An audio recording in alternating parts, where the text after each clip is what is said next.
Hello, welcome to our Lightning videos. I'm Jeanne Petit with Family Network on Disability, and today we are going to look at transition, right? And we're talking about transition from middle to high or high school and beyond. So our topic is post-secondary transition IEP. So let's start by saying that in IDEA 2004, that's the Individuals with Disabilities Education Act and the law ensuring that services to children with disabilities, it says that the IEP must include post-secondary services for a child by the age of 16, and this must be updated annually.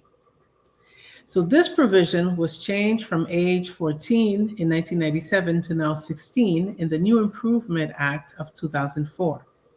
Under Florida Statute 1003, 5716, school districts must begin post-secondary planning for students with disabilities by the time the student reaches age 12 or during the 7th grade, whichever comes first.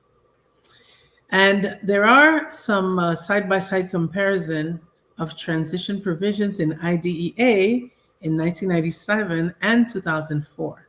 You are free to explore these on the websites.